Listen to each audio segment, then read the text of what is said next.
step forward.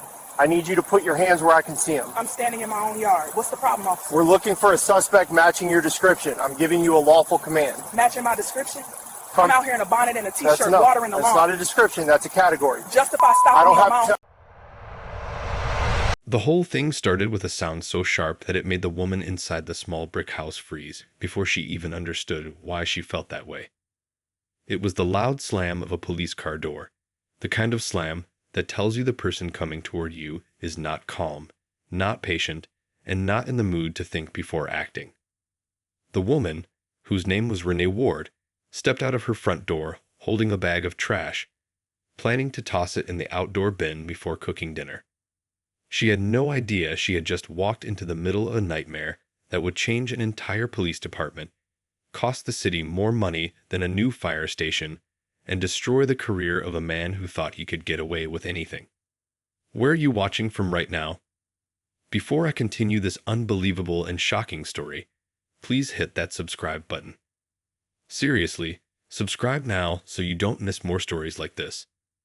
When Renee stepped off her porch, she noticed a tall police officer power walking straight toward her house, his face tight, his jaw locked, his hand already hovering near his belt like he was expecting trouble. She didn't panic, but she didn't smile either. She simply paused near her trash bin, watching him the same way you watch a stranger who might suddenly snap. She didn't know his name yet, but she would learn it soon. Officer Brent Dalton. A man who acted first and thought later. A man who was about to make the biggest mistake of his entire life. Renee didn't say a word at first. She didn't move. She just looked at him and waited. The officer didn't give her even one normal greeting. No hello, no excuse me, no explanation. The first words out of his mouth were loud, sharp, and full of that tone police sometimes use when they want to show power. Hands where I can see them. That was it. No reason, no context, no crime, just a command. Renee slowly placed the trash bag on the ground and lifted her hands halfway, confused but calm. She was wearing simple clothes, blue shorts, and a gray tank top. Her hair was in a loose wrap. She didn't look anything like someone on the run. She didn't look dangerous. She looked like someone who had stepped outside for 20 seconds to do a basic chore. "What's the problem?" she asked, her voice steady. "You match a suspect description," Officer Dalton replied. "What description?" she asked. "Black female. Medium build." Renee blinked once. "That is not a description." Dalton didn't care. "You need to follow commands." Renee wasn't rude. She wasn't aggressive. She wasn't loud. She simply asked, "Why are you stopping me at my own house? Tell me the reason." That did it. The officer's face shifted into the expression of someone who thought his authority was being challenged. He stepped closer, and he spoke with the certainty of a man who believed the badge gave him the right to do anything. "Because I told you to." For a moment, nothing moved. Not the trash bag. Not the air. Not Renee's hands. She just stared at him, and something about the way she held her posture made him even angrier. He took one more step toward her, reaching for her wrist like he already decided she was guilty. But Renee didn't pull away. She didn't yell. She only said one thing.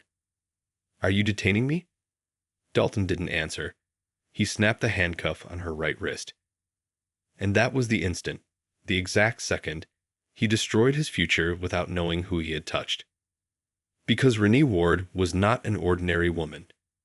She was a high-level intelligence officer with a defense intelligence agency, working on projects so sensitive that half the police department didn't even have clearance to know they existed. She was trained for high-stress situations, but even she couldn't believe what she was experiencing. Being arrested in her own yard for taking out the trash, by an officer who couldn't even describe the suspect right. Behind her calm eyes, something cold formed. Not fear, not panic. Something different. Certainty. Certainty that this officer had just done something he would regret for the rest of his life. Dalton twisted her wrist to bring her other arm behind her back, But before he could lock the second cuff, the trash bag tipped over and spilled onto the concrete. Empty containers, mail pieces, and a loose envelope that slid open as it fell. And inside that envelope was something the officer should have seen before touching her. Something that would have saved his job, his pension, and his entire future. Her federal ID. It slid onto the concrete face-up, clear as day. Her photo. Her seal. Her classification stripe. Dalton didn't look at it. He never even noticed. He was too focused on teaching a lesson to a woman who simply asked for a reason. He thought she was talking back. He thought she was refusing to comply.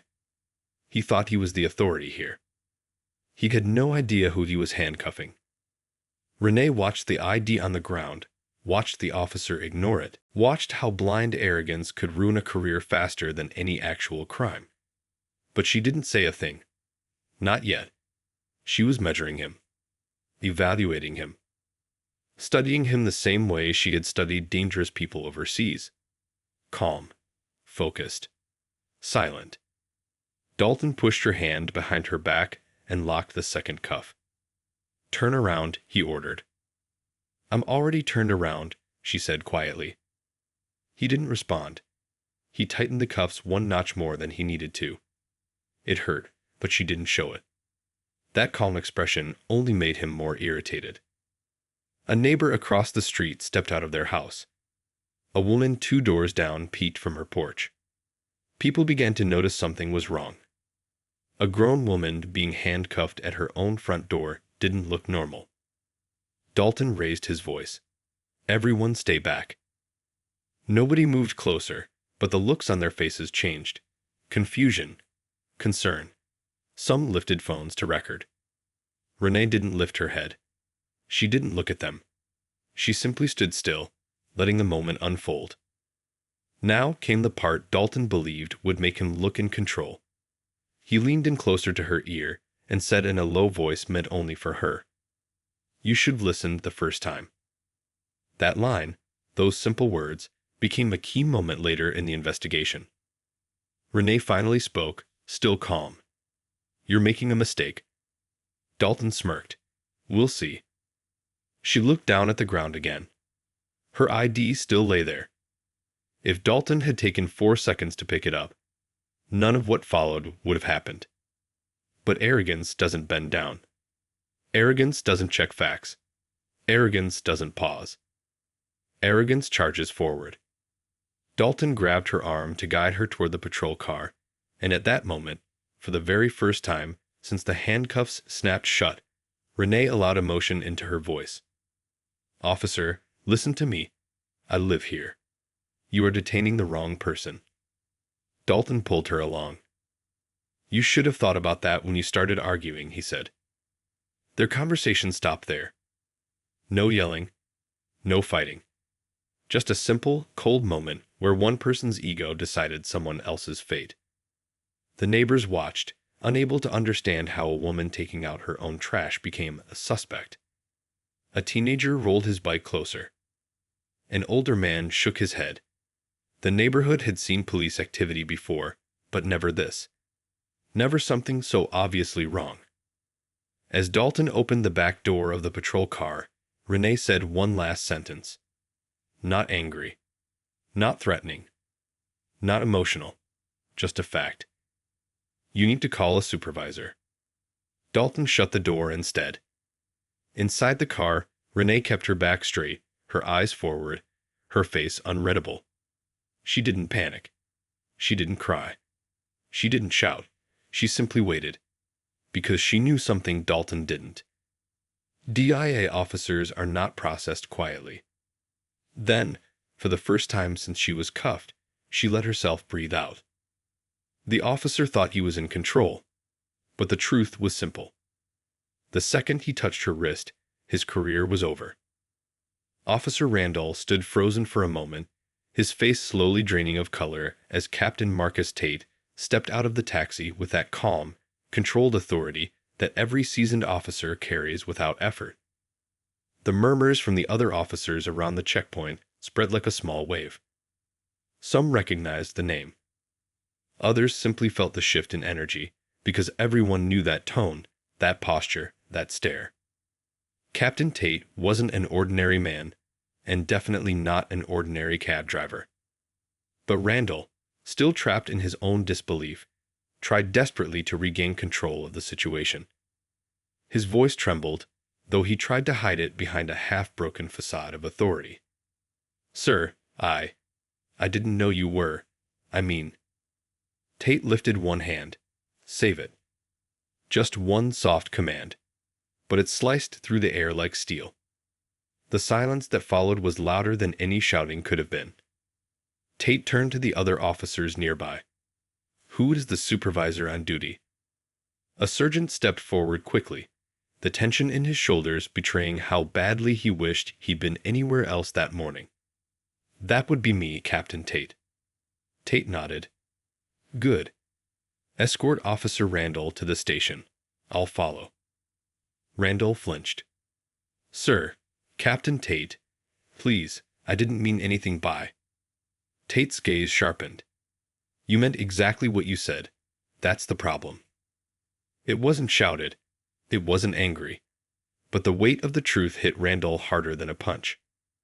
The sergeant placed a firm hand on Randall's arm, not aggressively, but as a sign that resisting now would only make things worse. Randall let himself be guided, his thoughts spiraling. He replayed every word he had said, every insult, every assumption, every ounce of disrespect. Each memory was a stab of humiliation. A crowd had gathered, as crowds always do when authority is being questioned. A few bystanders recorded on their phones. Some shook their heads knowingly, as if they had seen this story before. Others whispered, realizing only now that the cab driver Randall had been yelling at was not the victim he assumed him to be, but a man who outranked him by more levels than he could count.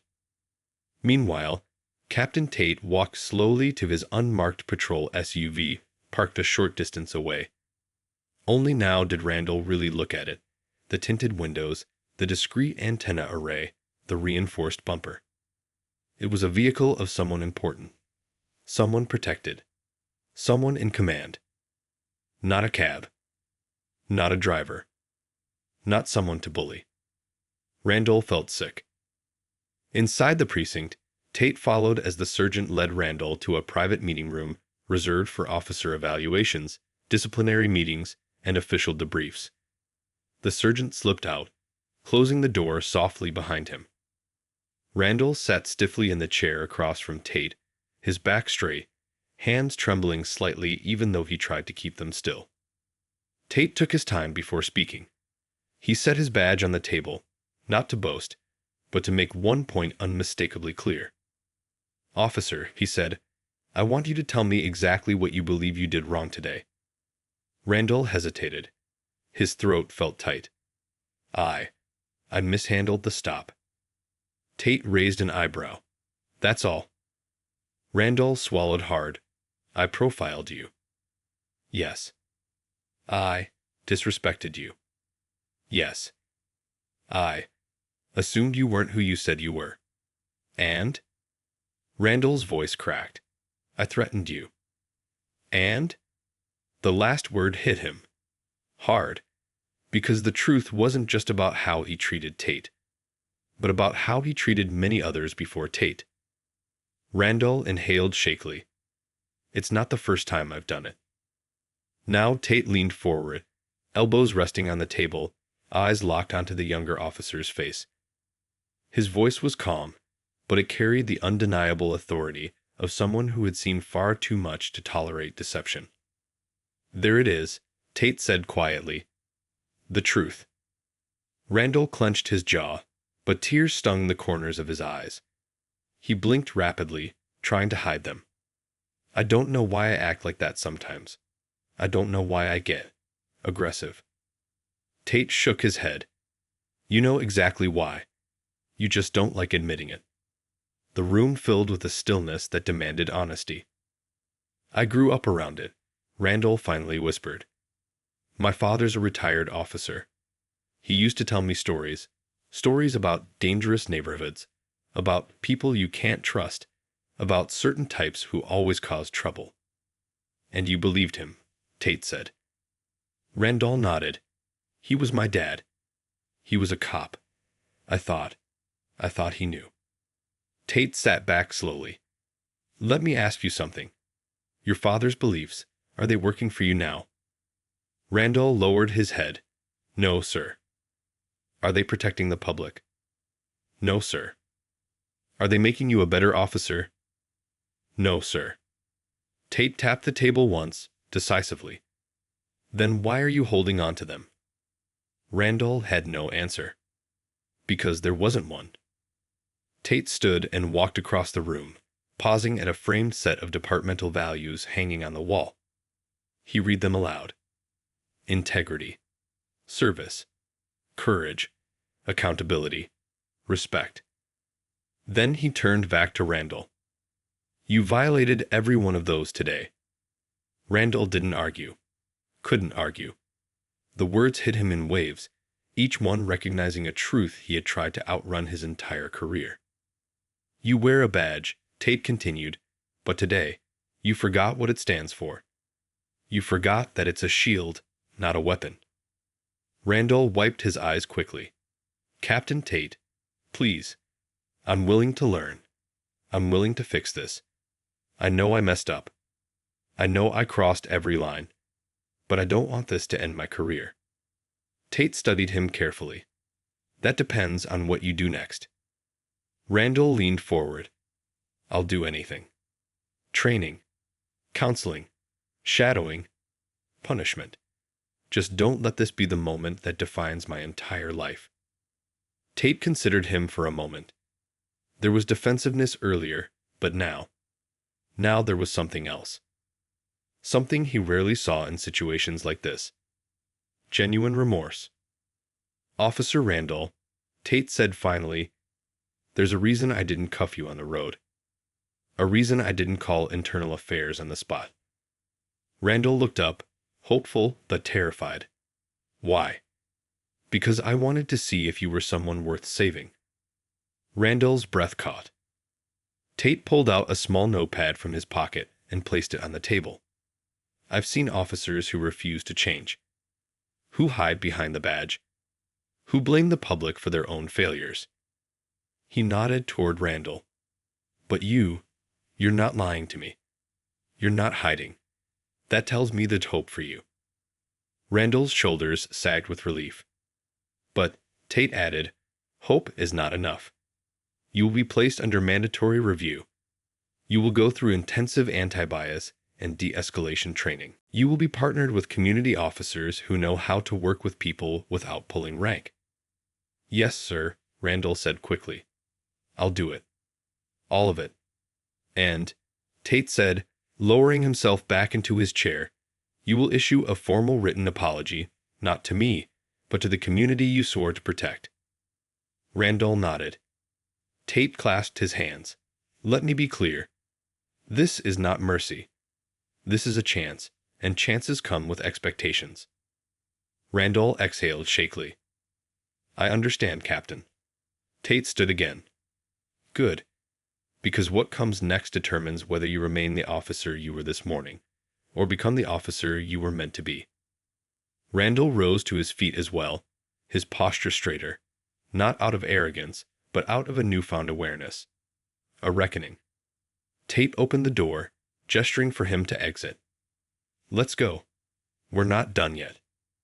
As they walked toward the chief's office, something had shifted in the air. Not forgiveness. Not yet. But direction. Purpose. Consequence. Randall walked with the heavy understanding that today would mark the turning point of his career, for better or worse. And Captain Tate walked with equal resolve. Because he knew the real work was just beginning.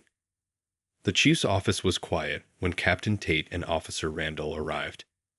The blinds were partially drawn, letting in just enough sunlight to reveal the dust floating in the still morning air.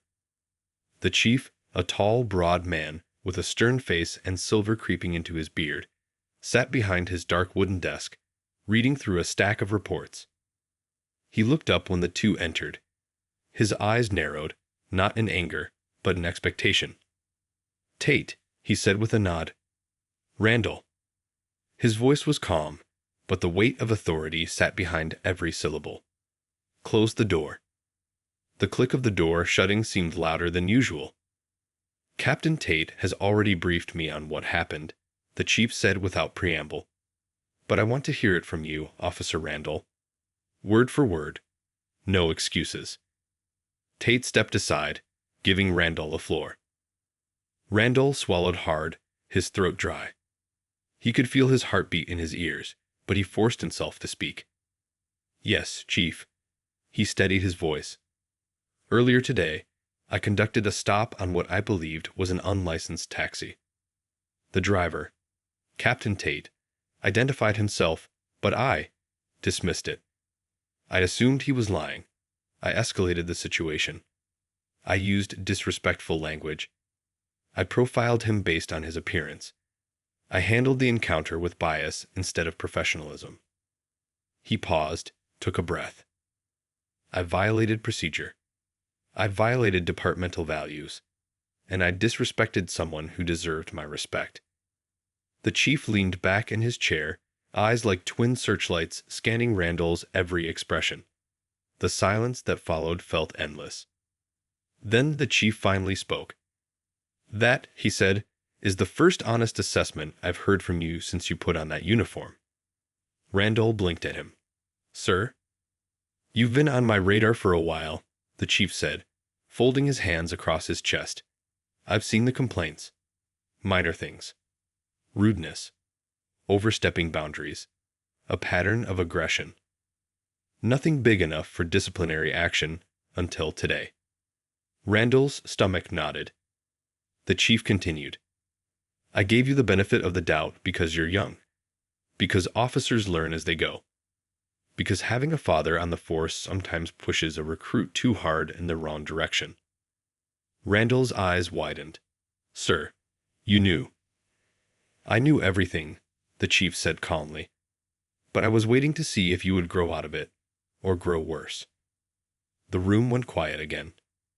Then the chief turned to Tate. "Marcus, give me your assessment." Tate stepped forward, hands behind his back in a quietly commanding stance. "Chief, there's no question Officer Randall was wrong today," Tate said evenly. "But I also believe there's potential for correction, not just punishment. What I saw today wasn't pure malice. It was learned behavior. Ugly behavior, but the kind that can be unlearned." The chief nodded slowly. "You think he's worth saving?" "I think he's worth testing," Tate replied. Randall let out a breath he hadn't realized he'd been holding. The chief stood up, walking around his desk until he stood right in front of Randall. He stared into the younger man's eyes with a gaze that felt like an X-ray scanning his soul. "Officer Randall," he said, "you're not getting fired." Randall's knees nearly buckled in relief. "But," the chief added sharply, "you're also not walking out of this room untouched." "Yes, sir." "You will be placed under a 6-month probationary period. You will attend mandatory bias and culture responsiveness training. You will undergo psychological evaluation. And you will shadow senior officers known for strong community rapport. Captain Tate will oversee your progress." Randall looked at Tate quickly, then back at the chief. "Yes, sir. I accept all conditions." The chief nodded once. "Good, because this is your last chance. If I hear even one more complaint, one more misstep, you're out. Badge surrendered. Career over." Randall lowered his head. "I understand." "Good," the chief said. "Now step outside for a moment. I need a word with Captain Tate alone." Randall hesitated, then nodded and exited the room quietly. The door shut behind him. The chief turned to Tate, his voice shifting into something softer. "You okay?" Tate sighed. "Honestly? Yeah, I've seen worse. But this one, it got under my skin." "Because it was personal?" "Because it wasn't," Tate answered. "This is what too many people face every day. No rank to protect them. No badge to stop things from escalating. I only revealed myself because I needed to, but not everyone gets that luxury. The chief nodded, understanding. You handled it well, Marcus. Tate gave a small, tired smile. I hope so. Randall, he needs help, not destruction. And if we don't fix officers like him now, they become tomorrow's headlines. You're right, the chief said. And you're the best person to handle this kind of case. Just don't burn yourself out trying to fix the whole department. Tate chuckled quietly. One officer at a time. That's all I can do. Good, the chief said. Bring him back in. When Randall returned, his posture was straighter, not from pride, but from determination. The chief folded his arms. One more thing, Randall. Yes, sir. You owe Captain Tate a formal apology. Let's hear it. Randall inhaled, steadying himself. He turned to Tate fully, meeting his eyes directly. Captain Tate, he began. I want to sincerely apologize for my behavior today. I disrespected you. I profiled you. I used my authority in the wrong way. I let my personal biases cloud my judgment. And I handled the situation in a way that does not reflect the values of this department or the respect you deserve. His voice cracked slightly, but he kept going. I promise to learn, to change, to become a better officer, not for the badge, not for appearances, but for the people I swore to protect. You showed me more restraint and professionalism than I showed you, and I'm grateful you didn't let this moment define me permanently. Tate listened quietly, then nodded once. Apology accepted. Randall exhaled in raw relief. But Tate wasn't finished. He stepped closer. Let me tell you something important, Randall. You judged me before hearing me. You assumed weakness where there was strength. You assumed guilt where there was none. That mindset will destroy you if you let it. Randall nodded. I know, sir. And now, Tate said, voice firm but not unkind, you get to build yourself from the ground up. With discipline, with humility, with intention. If you work hard, this moment won't be your downfall. It'll be your turning point. Randall felt tears prick his eyes again. Thank you, Captain. Tate extended a hand. Randall hesitated only a second before shaking it. That handshake wasn't friendship. It wasn't approval.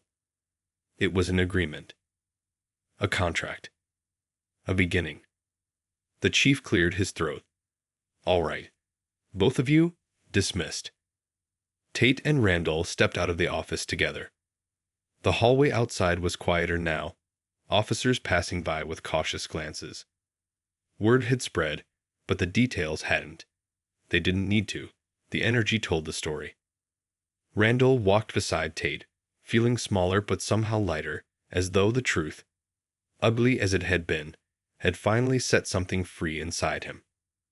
Captain, Randall said after a moment, why? Why did you go undercover as a cab driver anyway? Tate gave a small smirk. Sometimes, the best way to see the real behavior of the people you lead is to let them think you're nobody at all. Randall looked down thoughtfully. And what did you see today? Tate stopped walking and turned to him. I saw a man, Tate said. Flawed, but not hopeless. Randall stood a little taller. Not proud. Just ready. As they walked down the hall, side by side, but not equal, Randall silently vowed that one day, maybe not soon, maybe not easily, but one day he would earn the respect he had almost thrown away. And Captain Tate knew something too. Change would come. Maybe slow. Maybe painful. But it would come. Because justice isn't just punishment. Sometimes justice is transformation. And today had planted the seed.